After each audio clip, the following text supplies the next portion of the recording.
Death of a Cyclist managed, almost miraculously, to retain most of its bitter assessment of mid-century Spanish society. But not everything made it past the censors. In the original script, Maria kills Juan to protect her social standing and affluent life, but suffers no consequences. It was Bardem's way of saying that the ruling class had no conscience and routinely got away with anything and everything.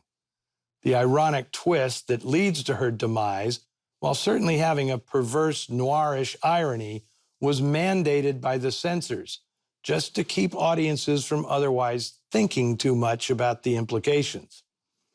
Having made Death of a Cyclist specifically as an attack on the decadence of Spain's ruling class, its writer and director, Juan Antonio Bardem, declared, "After 60 years, Spanish cinema is politically futile, socially false, intellectually worthless, aesthetically valueless, and industrially paralytic.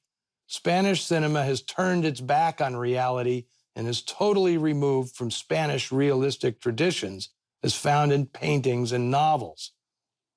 This broadside, delivered at an artists' conference in 1955, did not go unnoticed by the government. While shooting his next film, Franco had Bardem imprisoned on political grounds. He was, in fact, in jail when Death of a Cyclist was honored with the Critics' Prize at the Cannes Film Festival. Bardem was released after international protest, which began a cycle of creation and incarceration that dogged the director for many years.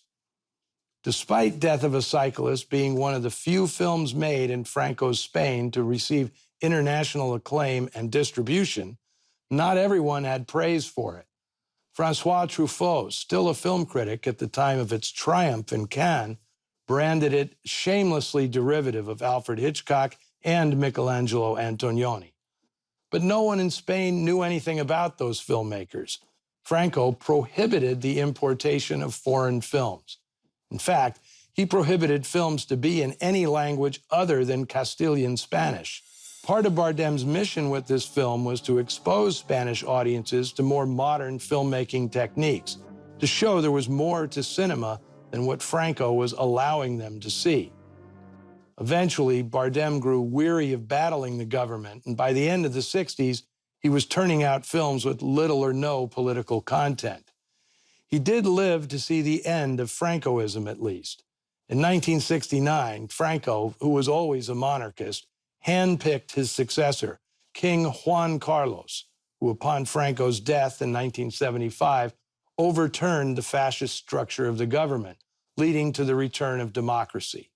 And yes, for those of you who may have been wondering, actor Javier Bardem is the nephew of Juan Antonio Bardem. His mother, Pilar, was Juan Bardem's sister and was equally involved in political activism for much of her life.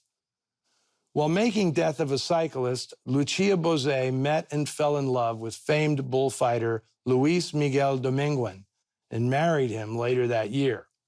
Her skyrocketing career abruptly ended, and by 1960, she was the mother of 3 children. But she did not take to being a kept woman, and after divorcing Dominguez in 1967, she returned to the screen, enjoying fresh success in films by Federico Fellini, Francesco Rossi, and the Taviani brothers, among many others. She made her last film in 2013. In March 2020, at 89 years of age, Bozé was unfortunate to be one of the first international celebrities to die from COVID symptoms. Alberto Closas remained in Spain after making this film and became a fixture both in movies and television, working constantly up until his death in 1994 at age 72. The following year, Teleprograma magazine gave Closas a posthumous Lifetime Achievement Award for his decades of work. Please let me know what you thought of Death of a Cyclist by posting your comments on the Noir Alley Facebook page or Twitter feed. Next week, I've got one of the rarest and weirdest movies of the 40s, a B film from Monogram Pictures called Decoy. There is no way in the time I have left to possibly do justice to how wild and delirious a film it is. You'll just have to be here and see it for yourself. Until then, See you in the shadows.